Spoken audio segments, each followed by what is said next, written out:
Torches line a mountainside in the dark. 70 warships, full-sized warships, are being pulled overland on greased wooden rails, their hulls groaning as thousands of men heave in rhythm. Below them, a massive iron chain stretches across the harbor. It has blocked every fleet for 1,000 years.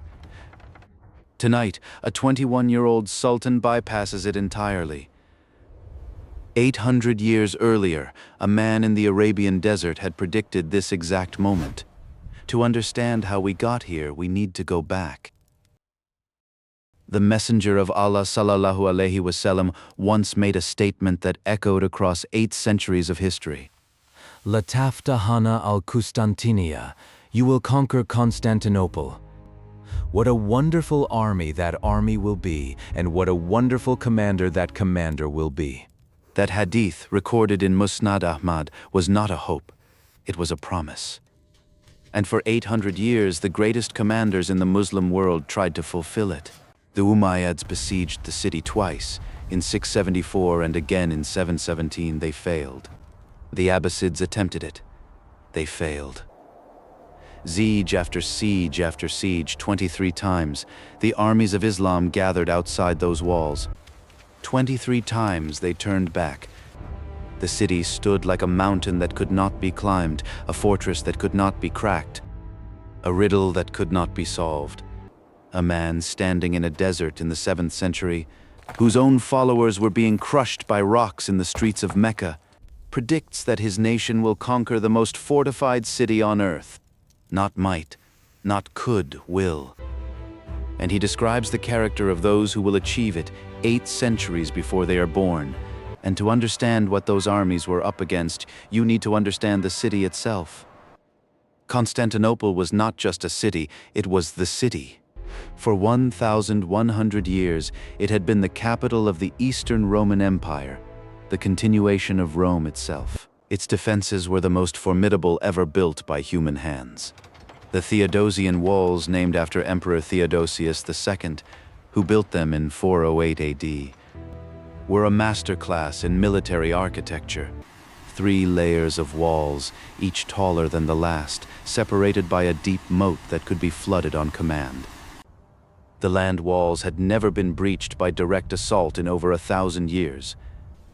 No battering ram, no catapult, no army, no matter how large, had ever brought them down. On the north side, a massive iron chain stretched across the entrance to the Golden Horn, the natural harbor that served as the city's lifeline. Any fleet that tried to enter was stopped cold. Behind the chain, the sea walls were thinner, because no one believed anyone would ever get past it. The city was surrounded by water on 3 sides. Its population, though shrunken from its peak of 500,000 to a mere 50,000, still manned the walls with a determination that had repelled the Huns, the Avars, the Persians, the Arabs, the Bulgars, and the Rus. Most people assume Constantinople eventually fell because the Ottomans were stronger, but that misses the point entirely. 23 separate sieges, and the walls held every single time. The city did not fall because someone brought a bigger army. It fell because a boy who had been drawing those walls on paper since he was 12 decided to think differently. He did not try to overpower the walls. He went around them, over them, through the one small gate that everyone forgot to lock. But that boy had not been born yet. And before he could change the world, he first had to survive his own childhood. In Edirne, in the private chambers of the Ottoman palace, a 12-year-old boy sat alone with a map. The map showed Constantinople, every wall, every gate, every tower. And the boy Mehmed, son of Sultan Murad II, knew them all by heart. He had traced the Theodosian Walls so many times that his fingers had worn grooves into the paper. He knew the height of the outer wall, the depth of the moat, the distance between each tower. He calculated the range of Greek fire. He memorized the tides of the Golden Horn. While other princes his age hunted and feasted and learned the pleasures of the court, this boy sat by candlelight and studied one city, just one. This route He was not alone in these sessions. bypasses the northern A man tribes. named Shamseddin, a scholar, Only if a the Sufi rains sheikh, and the most influential spiritual mentor in the Ottoman world, would sit with the boy in the lamplight, while the court tutors taught him mathematics and 6 languages: Turkish, Arabic, Persian, Greek, Latin, and Serbian. Shamseddin taught him something more dangerous. He taught him belief. One evening, as the candle flickered and the boy traced the walls yet again, Shamseddin recited the hadith of the Prophet sallallahu alaihi wasallam. You will conquer Constantinople. What a wonderful army. What a wonderful commander. Then the sheikh looked at the boy, this skinny, intense, obsessive 12-year-old, and said quietly, Perhaps it is you. "Not it might be. Not someday someone will."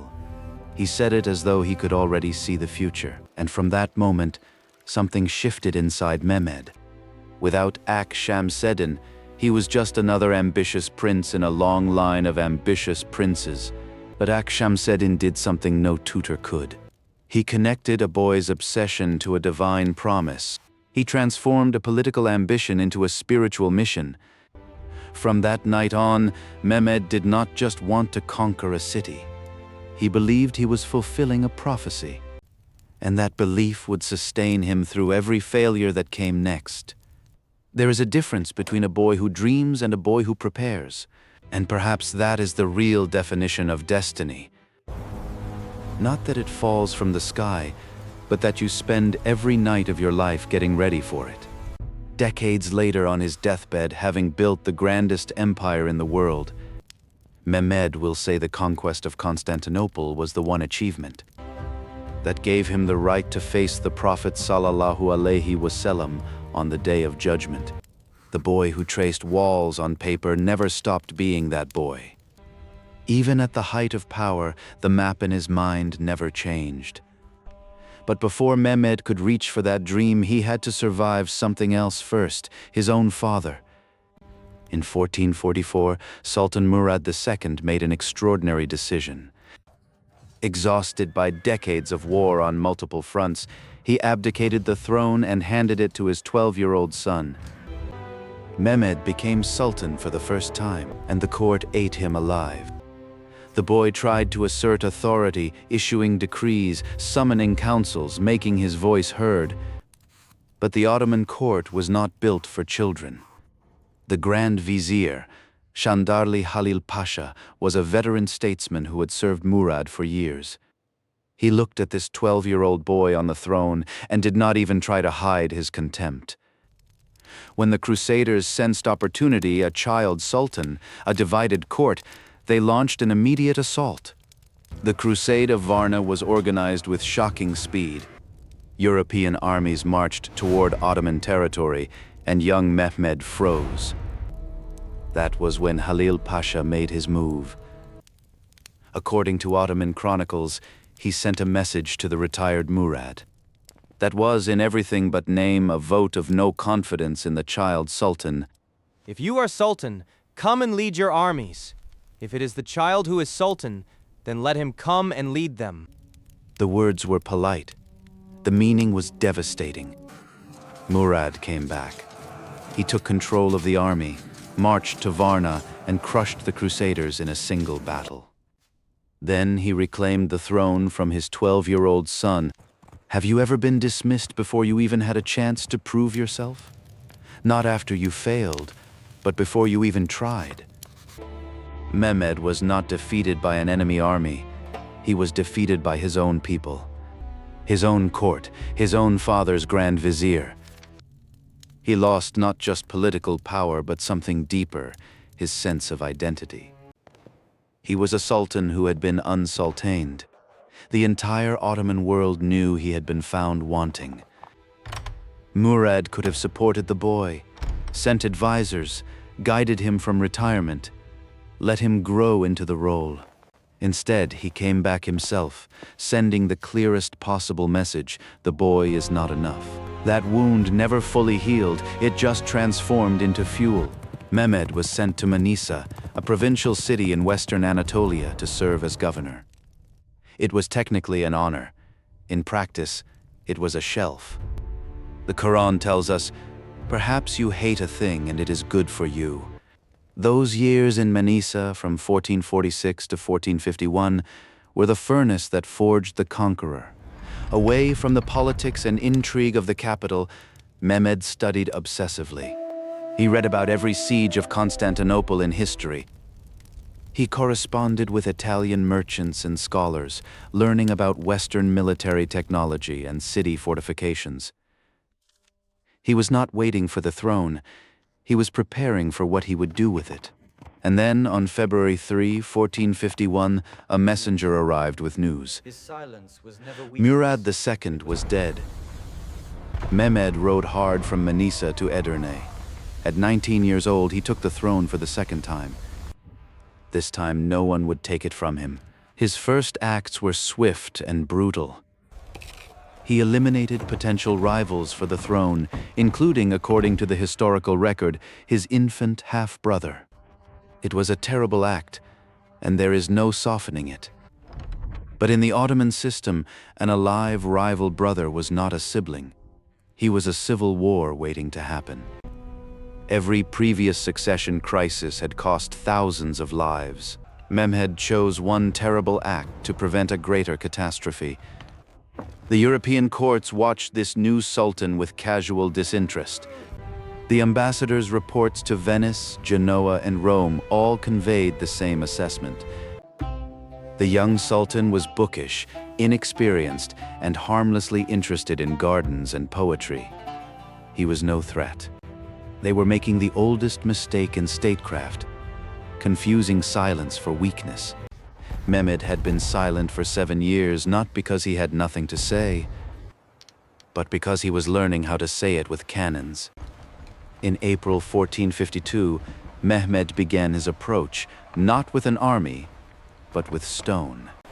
He chose the narrowest point of the Bosphorus Strait on the European shore, directly opposite the existing Ottoman fortress of Anadolu Hisari, and ordered the construction of Rumeli Hisari, the fortress of Europe.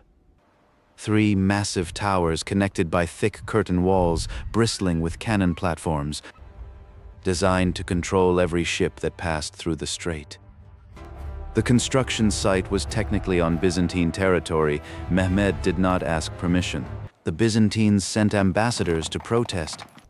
Mehmed did not argue, did not explain, did not justify. He simply built. He personally supervised everything, arriving before dawn and staying until dark. He slept in a tent beside his workers. People will build the impossible if they see their leader carrying the same dust on his clothes. 4 months.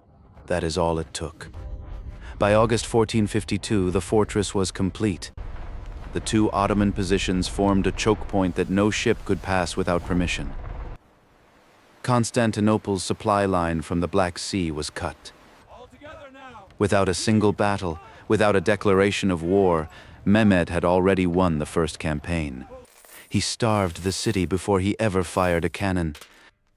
Now he needed a weapon that could break what no army in history had broken. A Hungarian engineer named Orban arrived at the Ottoman court in late 1452. Here is the detail that most people miss. Orban did not come to the Ottomans first. He went to Constantinople. He offered Constantine XI the opportunity to build the largest cannon ever constructed. A weapon that could have defended the city against any siege force. Constantine wanted it. His engineers wanted it. But the Byzantine treasury was empty. They could not afford the bronze, the furnace, or the engineer's fee. So Orban walked across the lines. He appeared before Mehmed and presented his proposal. The young sultan asked one question. Can it break the walls of Constantinople? It can break the walls of Babylon itself, Your Majesty. Mehmed did not negotiate. Orban was a Christian mercenary who sold his skills to the highest bidder. None of that mattered. Mehmed identified the best person for the job and removed every obstacle. He gave Orban unlimited resources and a single mandate: build it. The result was the basilica, a cannon approximately 27 feet long. that could hurl stone balls weighing hundreds of kilograms over a mile. Moving it required 60 oxen and 200 men. When test fired outside Edirne, the shock wave was felt miles away. The cannon cost a fortune. It could only fire 7 times a day. And according to some accounts, it would eventually crack during the siege itself, killing its creator. The most expensive weapon in history was disposable. But Mehmed understood something a more cautious leader would have missed. The walls had defeated conventional thinking for 1,000 years. He needed something unprecedented. And the cost was irrelevant. The fall of Constantinople was not just a failure of walls, it was a failure of investment. The Byzantines had the opportunity to possess the most powerful weapon in the world. They could not afford it. Mehmed could. Sometimes the difference between empire and ruin is simply who is willing to pay the price. The army was assembled. The cannon was cast. On April 2nd, 1453, the first Ottoman soldiers appeared outside the walls of Constantinople, and 80,000 more were right behind them. On April 6, 1453, the basilica spoke for the first time against the walls of Constantinople. The earth shook. A low, bone-deep tremor ran through the ground for miles. On top of the Theodosian Walls, Byzantine soldiers grabbed the ramparts as the air itself seemed to split apart. Then the stone balls struck. The outer wall, the wall that had stood for over 1,000 years, crumbled. Stone and mortar exploded outward. Dust rose in a choking cloud. For a moment, there was a gap in the defenses of the most fortified city in history. But that night, one man walked calmly toward the breach. Giovanni Giustiniani Longo was not Byzantine. He was Genoese. Born in Italy, trained in warfare with no obligation to this dying empire. And yet, in January 1453, he had sailed to Constantinople with 700 of his own soldiers and his own ships, funded by his own money because he believed some things were worth defending regardless of who you were or where you came from. He organized the repair. Working alongside common soldiers, Orthodox Christians, Venetian volunteers, monks who had never held a sword, Giustiniani hauled rubble, packed earth, and reinforced the breach with wooden barricades. By dawn, the wall was sealed. The cannon took 3 hours to reload. The Byzantines repaired faster than it could destroy. This cycle repeated for 53 consecutive nights. Blast, repair, not the courage of one glorious charge, the courage of rebuilding a wall by hand, in the dark, knowing that in 3 hours the cannon would fire again and reduce the work to dust. The quiet kind of heroism, the kind that happens when no one is watching. But Mehmed was watching, and he was learning. The walls were holding. The cannon was not enough. He needed the sea. The Golden Horn was Constantinople's hidden lifeline and its hidden weakness.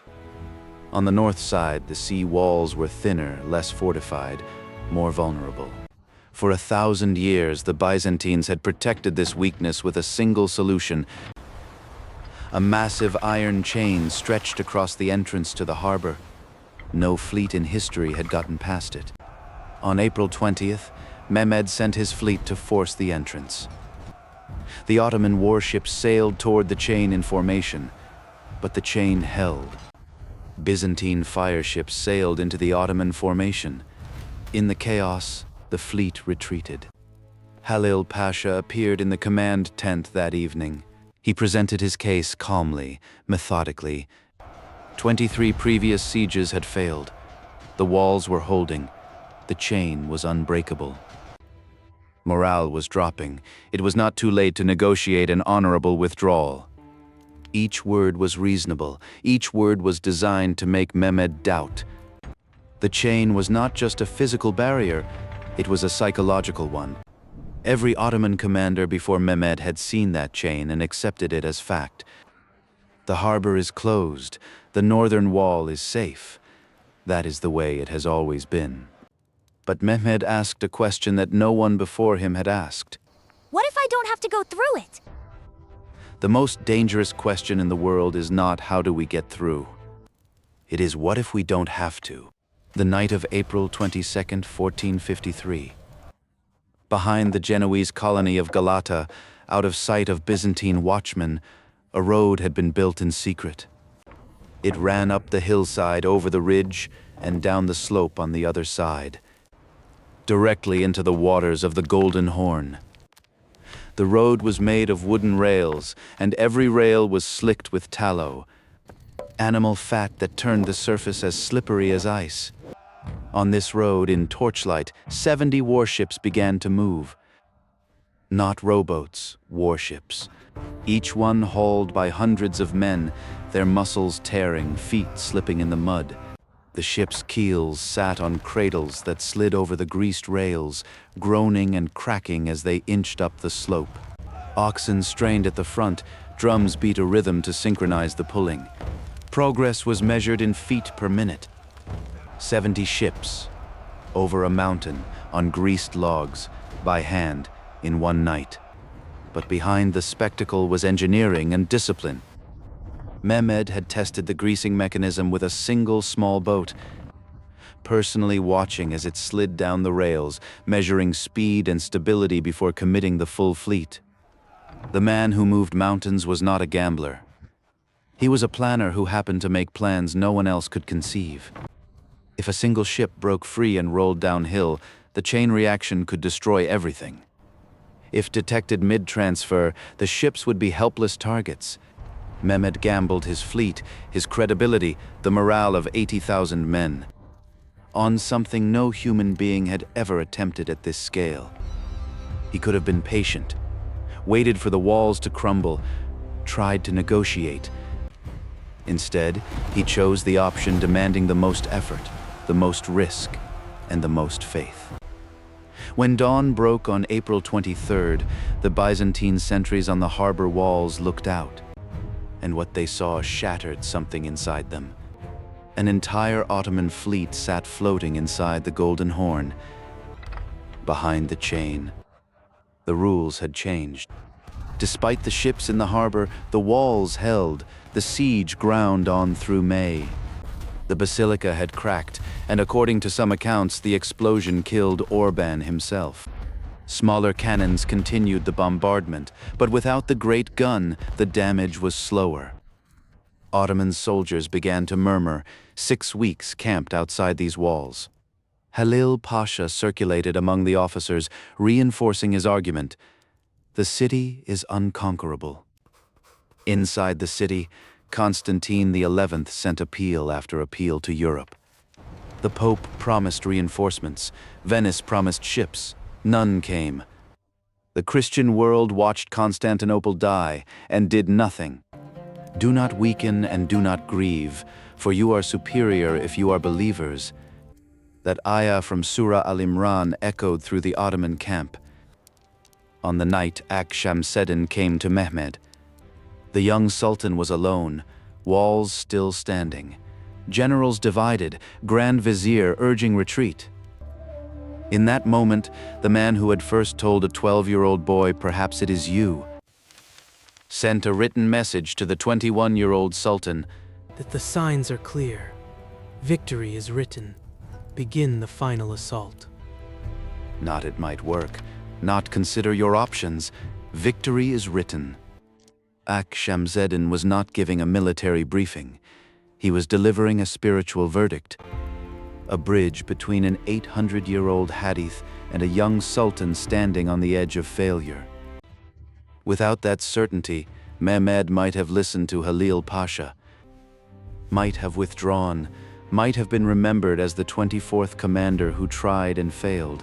Instead, he gave the order, May 29th, 1453, before dawn. The night of May 28, 1453, was the last night of the Roman Empire. On the Ottoman side, Mehmed gave a single command: silence. The campfires were doused. The drums stopped. For the first time in weeks, the night was quiet. Then, in the stillness, 80,000 soldiers turned toward Mecca and prayed. On the Byzantine side, something extraordinary happened inside Hagia Sophia.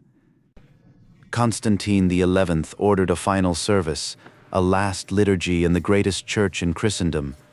And for the first time in centuries, Orthodox and Catholic Christians, communities at war since the Great Schism of 1054, stood side by side and prayed together.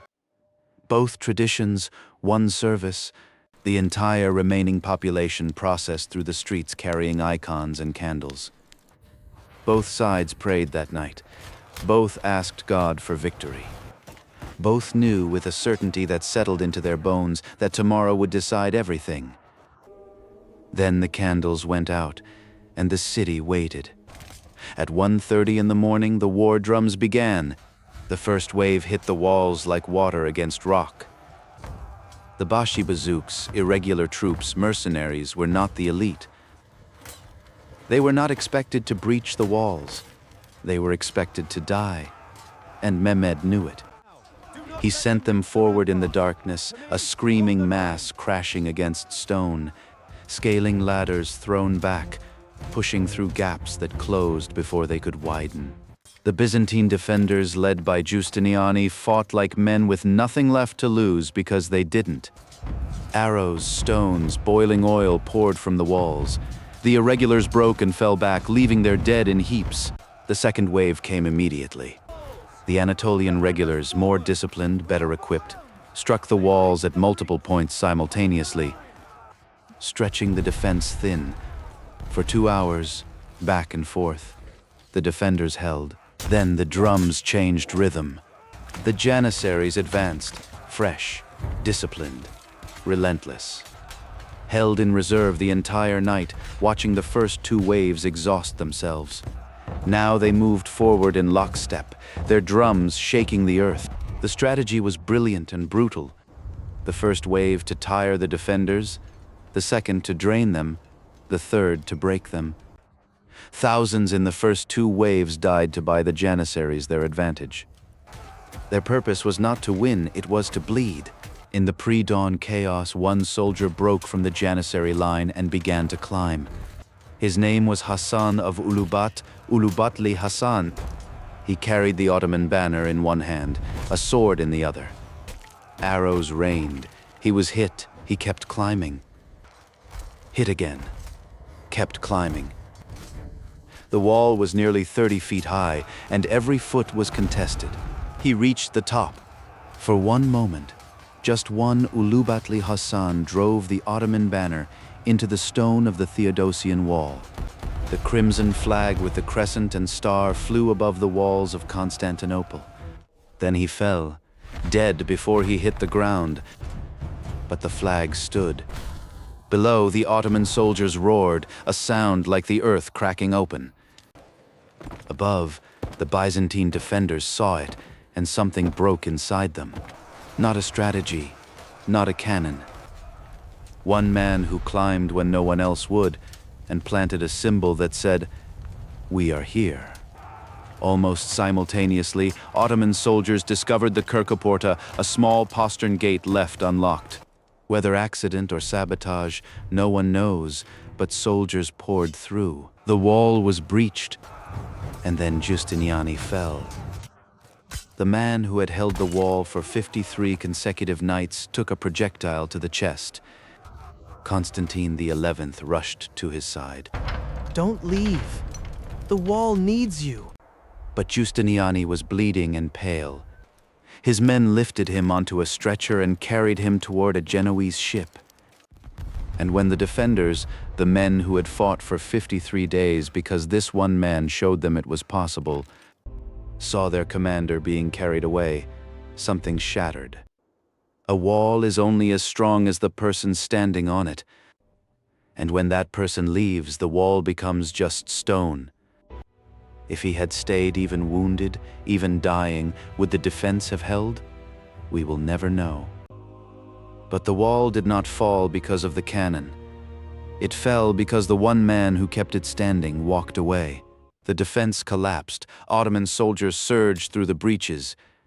and Constantine XI Palaiologos, the inheritor of Augustus of Justinian, of a civilization that had lasted 1,500 years, looked at the flood pouring through his shattered walls. He had been offered terms. Mehmed had sent a personal message before the siege: "Leave the city peacefully, and I will give you a province. Keep your title, your life, your dignity." Constantine said no. And now, on the last morning of his empire, he said no again. He tore off the purple imperial cloak, the cloak that marked him as the heir of Caesar. He pulled off the insignia of empire. He drew his sword, and he charged into the oncoming mass of Ottoman soldiers. He was never seen again. His body was never positively identified. There is something unbearably noble about that final act. Constantine XI was not a great emperor. He inherited a city already dying, population shrunk, treasury empty, allies silent. He could have surrendered, could have slipped away on a Genoese ship under cover of darkness. No one would have blamed him for surviving the end of the world. Instead, he proved that his identity was not his throne. It was his willingness to die beside the men who manned the walls. Centuries later, the Greeks built a legend around their last emperor. They said Constantine did not truly die, that an angel turned him to marble the moment the city fell, and that he sleeps beneath the golden gate, waiting for the day he will awaken. The marble emperor, the king who will return. Even in defeat, Constantine XI became eternal. The man who refused to surrender became proof that refusal itself can be a kind of victory. Not over the enemy, but over the fear of being forgotten. The city fell, and through the shattered gate on a white horse rode a 21-year-old Sultan. Mehmed entered Constantinople in the afternoon of May 29, 1453. He rode directly to Hagia Sophia. For 1,000 years it had been the greatest church in Christendom. The dome soared 180 feet above the marble floor.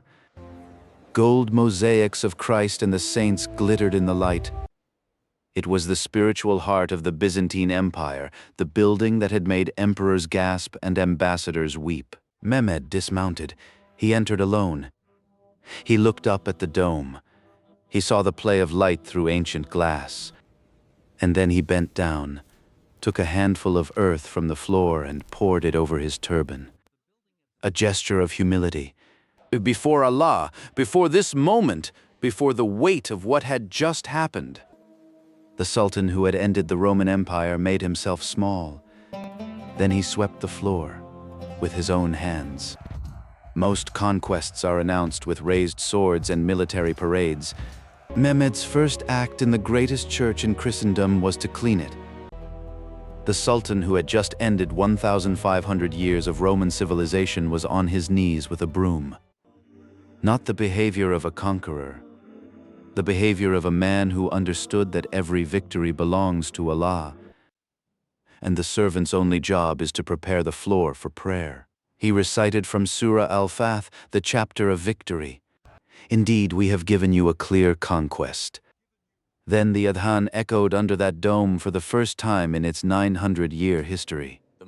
He spoke a Persian couplet, softly standing in the nave. The spider weaves his curtain in the palace of the Caesars. The owl calls the watch in the towers of Afrasiab. The prophecy of the Prophet sallallahu alaihi wasallam, spoken in the Arabian desert 8 centuries before, had been fulfilled. Hagia Sophia would stand as a mosque for nearly 500 years, become a museum in 1934, and return to a mosque in 2020. But the adhan that Mehmed called has never truly stopped. The floor he cleaned is still preyed upon today. The Christian world braced for a bloodbath. Forced conversions, destroyed churches, mass enslavement. What they got instead stunned everyone. Mehmed's first order of business after the city was secured was not to destroy, it was to build. He sought out the most respected Greek Orthodox scholar in the city, Genadios Scholarios. Gennadios had been taken as a prisoner of war, sold to a soldier in the chaos. Mehmed located him personally. And when they met, the conqueror and the conquered, Mehmed did not treat him as a captive. He invited him to a private audience. He addressed him with full honor. Then he presented Gennadios with the symbols of the Patriarchate and appointed him as the new Patriarch of Constantinople. The Sultan, who had just destroyed the Byzantine Empire, officially guaranteed the Christians their right to worship, govern their communities, and maintain their churches. Under the millet system that Mehmed formalized, non-Muslim communities were granted substantial autonomy. He invited scholars and artisans from across the Mediterranean. In the years and decades that followed, particularly under his son Bayezid II after 1492, Jewish families expelled from Spain and Portugal would find sanctuary in Ottoman lands. Istanbul did not become less diverse after 1453. It became the most cosmopolitan city in the known world. Muslims, Christians, and Jews living side by side. Mehmed's victory on the walls was military. His victory in the room with Gennadios was political, moral, and deeply Islamic, fulfilling the Quranic injunction to protect the people of the book, while building a city that attracted the finest minds from every culture. He was mocked at 12, dismissed at 19, told by history itself that it was impossible. And then he moved 70 ships over a mountain. What is your Constantinople? What is the wall you have been staring at, convinced it cannot be broken? Mehmed did not have a superpower. His cannon broke, his first 2 waves died. His own Grand Vizier tried to stop him. He had obsession, preparation, and a faith that refused to accept the word impossible. The prophecy was 800 years old. It was not going to fulfill itself. It needed a human being stubborn enough, faithful enough, and prepared enough to make it real. That is what destiny looks like. Not something that falls from the sky. Something you spend your whole life building toward, and when the moment arrives, you are ready. Are you ready? After Constantinople, Mehmed did not stop. He conquered Athens, Serbia, Bosnia. He pushed the Ottoman borders into the heart of Europe and across the Mediterranean. He built mosques, madrasas, and bazaars that turned Istanbul into the new center of civilization. But empires that rise fast carry the seeds of their own undoing. What happened after the Golden Age, the cracks, the decline, and the fall, is a story that might surprise you. See you in the next episode, inshallah.